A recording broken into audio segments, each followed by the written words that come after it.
Gervonta the Tank Davis.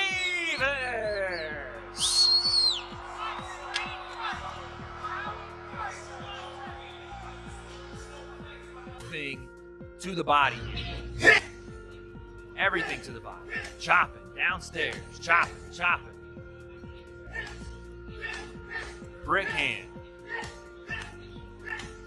Now this, even his shots upstairs here, that's still a body shot on Jake Paul. Everything's a body shot he's throwing, even when he's changing the levels of the shot. That's a body shot, that's a body shot, that's a body shot. Gervonta Tank Davis is my prediction that Gervonta Tank Davis is going to weigh in on the night of the fight against Jake Paul, knocking on 160 pounds. Don't be surprised if he's 157 pounds. Gervonta Tank Davis stunned fans and media at the Jake Paul press conference, revealing a noticeably bulked up, powerful physique. His recent training sessions display unmatched focus and strength, signaling a new level of preparation. Analysts note Tank's strategy aims to punish Jake's body with relentless, energy-draining shots, proving that despite the size difference, his explosive speed and precision remain deadly. This isn't necessarily a ton of technique work. It may not even have anything to do with what they're trying to bring to the Jake fight. But when I watch it, I see a guy that's targeting the body. And it's the best thing that Tank could do for this fight. I mean, trying to go headshot for headshot with Jake Paul when he's probably Jake's 7 inches taller than he is. I'm assuming he's going to have a bit of a reach, even though Tank has a kind of freakish reach for his height. I don't think that's a great idea. And again, you're at eye level with Jake's belly button damn near. So you're going to have to be able to land shots right there on the waistline. And it's probably the best idea if you actually want to knock Jake out in this fight, if you actually want a game plan, because again, it's an exhibition, but if you want a game plan to get him out of there, you have to attack the body. Not that it's necessarily going to hurt Jake to the body and he's going to cripple, but it's going to slow him down, or at least that's the idea, is to slow him down, to drop his hands, and that way that we're in the, 6th, 7th, 8th round of this fight, and those hands start to fall a little bit, and Jake's gas tank is being tested, and then Tank, when he closes distance, and he will have to close distance damn near the entirety of the fight unless Jake's just like walking forward the whole time. I don't think that'll happen. Former world champion Shawn Porter, known for his honesty and respect for true talent, didn't hold back his praise for Gervonta Tank Davis. Porter called Tank a dog in the ring, a rare fighter with unshakable hunger, grit, and heart. He emphasized that Davis's mental toughness, matched with his explosive power and sharp ring IQ, makes him one of the most dangerous fighters of this generation. Unlike many boxers who depend solely on strength, Tank's success comes from a mix of discipline, aggression, and strategic brilliance. Porter added that Davis embodies the essence of a real fighter, one who thrives under pressure, embraces every challenge, and fights with undeniable passion and purpose. And the thing that I really appreciate about Tank is he's a dog. That kind of what he just said, you can put the earmuffs up and go at it. He kind of will assess you as well, and whatever he needs to do, he'll do it, so. Boxing commentator Showbiz recently tackled one of the biggest misconceptions about Gervonta Tank Davis, his size. Many fans assume Tank is a small fighter limited to the lower weight divisions, but Showbiz revealed that Davis actually walks around at 160 pounds. He explained that Tank isn't the lightweight figure people imagine. He's compact, densely built, and naturally powerful. This muscular frame allows him to generate explosive knockout force, despite being shorter than most opponents. Showbiz highlighted that Davis's natural strength, balance, and conditioning give him a surprising physical edge, even against fighters who appear bigger on paper. His ability to control distance and deliver precise, punishing shots makes him far more formidable than his weight class suggests. Tank may compete in lighter divisions, but he carries the presence and power of a true middleweight. And he can yield that type of weight. He's a bowling ball. He ain't a little guy like you guys say. The Tanky Wanky say he's a little guy. But I got more receipts. Do you guys remember 2 years ago against Mario Barrios to make 140? He was coming down in weight.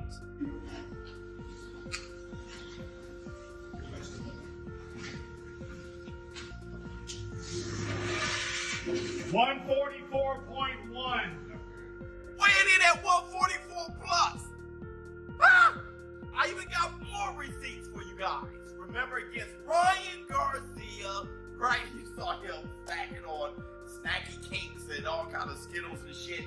for the all access with him versus Ryan Garcia. I think this was like episode 2 or something. It was hilarious. But he goes to the store and they have to weigh him. And in that store, he weighs 150 pounds. Okay, thank you. How much I weigh? 154. 154? Yes, sir. All right, weigh me one more time. All right, 150. 150? What are they doing? All right, bet. And then the most famous audio leak that the War Room made famous that we sent out and it went viral when Team Tank said that Gervonta Tank Davis walks around at 160 pounds. You ain't gonna never run about at 135 again.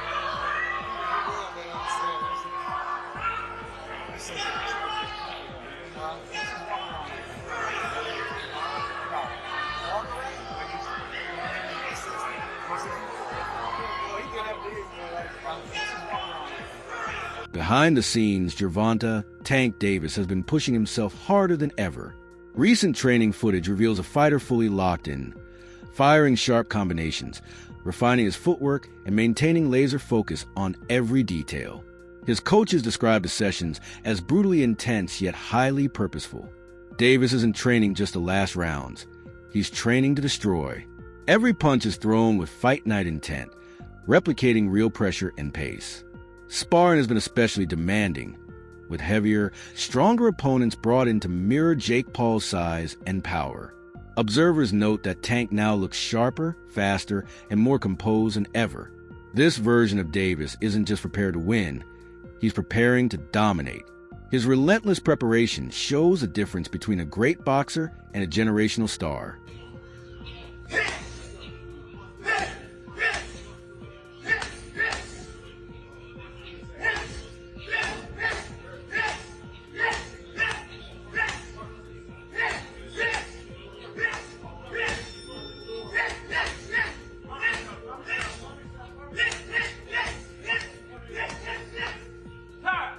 While excitement builds for Gervonta "Tank" Davis's upcoming clash with Jake Paul, boxing star Claressa Shields and several analysts have voiced concern about Tank's future plans. Shields questioned Davis's talk of retiring after the Paul fight, arguing that if he truly sees himself among the elite, he shouldn't step away without facing top contenders like Shakur Stevenson and Teofimo Lopez, both eager to challenge him. Critics claim avoiding such matchups could damage his legacy and fuel claims that he's dodging real competition. They urge Tank to prove his greatness by taking on the best within his division, not just crossover opponents. However, others defend Davis, suggesting that Shields' comments overlook the mental and emotional toll he's endured in recent years, factors that could heavily influence his decisions about whether to continue fighting. Nobody say Gervonta got skills out this world. He's a scary dude. He's scary. Ain't no way he said he's supposed to come back and get Shakur, Devin, Ryan, Teofimo, whoop all these. Now he like, I'm about to retire after I fight Jake. No, I don't let nobody talk about me like that. The way that Shakur disrespect him, the way that Devin talked to him, the way that Ryan, he already knocked out Ryan. The way that these dudes be talking, he supposed to come back and get them. He the man, right? He where everybody say is the best. I ain't leaving no food on the table. When I'm done boxing, I'm whooping all these girls. They all getting beat. You said you can beat me? Oh, okay, I'm gonna figure out where to get you. You just wait. Leonard Ellaby, longtime advisor to Gervonta "Tank" Davis, recently offered a rare glimpse into the fighter's mindset. Ellaby revealed that at one point, Davis wasn't mentally prepared to face Lamont Roach due to personal struggles weighing heavily on him. Tank had been dealing with emotional challenges that left him drained, and rushing into another fight would have been risky. Instead, he made the mature decision to step back, focus on recovery, and rebuild his mental balance. Ellaby stressed that while fans often view Davis as an unstoppable force, they forget he's human. Someone facing family issues, public criticism, and the immense pressure of fame. His choices, Ellaby explained, aren't rooted in fear but in self-preservation, showing that Tank's journey is about sustaining greatness, not burning out. Leonard Ellaby said, to tell you the truth, Gervonta Davis couldn't get up for Lamont Roach. And what does that mean? It means that he could not get inspired. that he was not motivated to fight Lamont Roach, that his mind was not in a place where it was like, yeah, okay, let's get it, and he was going to war with Lamont Roach. He was going through the motions with Lamont Roach during the training camp and could never really get himself motivated to really give the best of himself against Lamont Roach, and that probably affected him during training and during the fight. And that is something that can happen, especially if you really look back on what happened with the Lamont Roach fight and all of the ups and downs about that fight being made. Because first, if you recall, he wasn't supposed to be fighting Lamont Roach. The person he was supposed to be fighting was Vasily Lomachenko. You know, the guy that everybody says that he doesn't want to fight, that he didn't want to fight. Gervonta Davis was up and prepared to fight Vasily Lomachenko. So it shouldn't surprise anybody that if he tries to make a fight with Vasily Lomachenko, that fight doesn't go through. Then he tries to make a fight with Lamont Roach. He can't get the fight done for Houston with Lamont Roach because there was all kind of venue problems and drama going on around Gervonta getting a venue in Houston. So they wind up eventually moving the fight to New York City and pushing it back even further. So not only is it a fight where he didn't just jump out of from his last fight that he had and jump into a fight with Lamont Roach, he got held up. And then also during that period of time, he had to spend some time in jail for a parole violation after them. Well, I believe that might have been after the. In one of his most revealing interviews, Gervonta "Tank" Davis opened up about the true motivation behind his boxing journey. He admitted that his dream was never about belts, fame, or recognition. It was about survival, growing up surrounded by struggle. Davis turned to boxing as a way to escape his circumstances and build a better future for himself and his loved ones. Though success has brought him wealth and global attention, that early hunger never faded. Tank confessed that even now, his drive comes from the fear of returning to the life he once fought to escape. That's what makes him so dangerous in the ring. His motivation isn't luxury, it's survival. Davis's story reminds fans that beneath the flash and fortune stands a man still fighting for identity, purpose, and the promise of never going back. And while he's fighting YouTube sensation turned professional boxer Jake Paul, who has 12 wins, 1 loss, no draws, 7 wins by way of knockout, opposed to fighting against the likes of his peers who are well accomplished and superstars in their own right for legacy fights like Shakur Stevenson, like Teofimo Lopez, like Devin Haney. Why he's not interested in those fights. And he gets real, right? He gets real, and only thing we could do is salute him, right? Because he's saying, I never told y'all I wanted to be a world champion. I never told y'all I wanted to be undisputed. I got into this for myself and my circumstances to escape from my circumstances. And that's real. We can't blame him for that. We hold him in high regard because the statements he's made and misled people when he said he got a hit list that he wants to check off before he retires, and that hit list includes Shakur Stevenson, Devin Haney, Lomachenko, who turned down the fight because of a severe back injury. And then he told the world, he told Champside, it would be great for him to become undisputed. So I think that he had a change of heart at some point in time along the way, right? Former UFC champion Daniel Cormier voiced serious doubts about the legitimacy of the upcoming Jake Paul versus Gervonta "Tank" Davis fight after watching the promotional build-up. He admitted the matchup feels more like a media spectacle than a true sporting event. Cormier highlighted the major size disparity, noting that while Davis is exceptionally skilled, the natural weight difference creates an uneven contest. He warned that such mismatches risk damaging boxing's credibility, turning it into entertainment rather than competition. His comments weren't meant as disrespect to either fighter, but as concern for the sport's integrity. Cormier emphasized that boxing must preserve its foundation, where fights are based on skill, weight, and merit, not just viral hype or attention. Jake Paul. Yesterday they had their first press conference. One of the most recognizable things is Jake Paul is huge compared to Gervonta Davis. And 2, Gervonta Davis don't even know what weight they fight, D. Maximum weight of 195 pounds for this exhibition. The fight will be contested over 10 3-minute rounds. I said it was 190. The fight is 195 pounds, Tank, as you know. DC, I watched this, and we have our priorities way misplaced when we're talking about boxing. Like, everybody's complaining about this Ali act and all. Like, how is something like this allowed to happen? How is Jake Paul allowed to fight Gervonta Davis? It's I don't know. Completely unfair. It is completely just,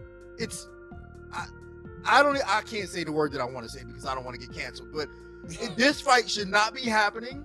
And the press conference was embarrassing. Gervonta Davis should not have a mic in front of him. It was absolutely embarrassing watching this thing. D, why? Why, D? Just the fact that, like, every time when Jake Paul would say something to Gervonta Davis, he didn't know how to answer it. He was comparing himself to, like, P. Diddy at moments, and I was like, oh my God, get a mic away from this guy. This fight shouldn't be happening. And then he didn't even know what weight they were fighting. I thought That's it was bad, 195. That was the craziest thing. That was the thing that stood out to me the most. Was that when they go, the rehydration limit or something is 195. And he goes, wait, I thought it was 1. Dulio explained that exhibition fights have their place in boxing, but only when fighters are past their physical prime. He pointed out that matchups like Mayweather versus Logan Paul made sense because neither man was actively pursuing championships. However, in the case of Jake Paul and Gervonta "Tank" Davis, both are still in their prime, which makes the idea more controversial. Adulio echoed Daniel Cormier's concern that these high-profile crossover bouts blur the line between sport and entertainment. If this trend continues, he warned, fans might begin valuing spectacle over skill, threatening boxing's long-term credibility. His remarks reflect a growing concern among purists who believe the sport must protect its identity before it becomes more about viral moments than true competition. Whether you agree with it or not, Gervonta is considered the #1 lightweight in the world. And it's a division that includes Shakur Stevenson, a lot of young guns coming up. I'm not any more sure if it's going to include Keyshawn Davis, but it's a hot division. He's considered #1 in that division. Like, that's why I kind of find this a bit, I don't know. Like, there are challenges out there for Gervonta. There are big money fights out there for Gervonta. We want to see Gervonta in those fights. Again, I don't know how many fights people want to see AJ in, just to make the AJ Jake Paul comparison. One, as far as I'm concerned, that was Tyson Fury. I don't really have any interest in seeing an AJ in any other more fights. Whereas Gervonta Davis, I wanted and still do want to see him in so many more fights. So, yeah, it's kind of weird. These exhibition things are, like, really and truly, they should all be when your career's done. Like, when you think of Floyd versus Logan Paul, that is done, right? Floyd versus Conor, did he have one more after, or was that it? I can't remember. But it was right at the end, it was done, right at the end, even if it wasn't, right at the end. These guys having these exhibition fights in between what is the peak of their career is kind of weird for me. Very, very weird. And then it isn't even comparable to Ngannou Fury, because at least these guys were the same size. Like, Jake Paul is a 215, 220 pound guy. I don't know what he walks around at. Gervonta fights at 135. UFC President Dana White didn't hold back when sharing his thoughts on the Jake Paul versus Gervonta "Tank" Davis fight.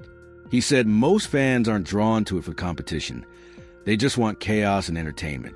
Still, White admitted the matchup could actually benefit Davis more than expected. Despite feeling mismatched, the fight gives Tank a massive platform to reach audiences far beyond traditional boxing fans. Jake Paul's global influence and social media power guarantee exposure that standard fights rarely achieve. For Davis, that means greater financial rewards, brand growth, and a broader international following. Dana summed up clearly. Even if the fight feels unconventional, it could elevate Tank's fame to an entirely new level. Jake Paul to beat Gervonta Davis.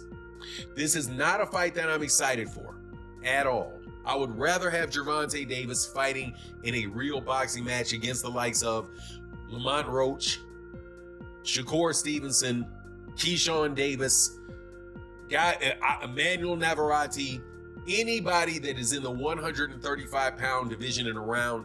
That's where I want to see Gervonta Davis fight. However, we live in a world where everybody is trying to do things as big as possible.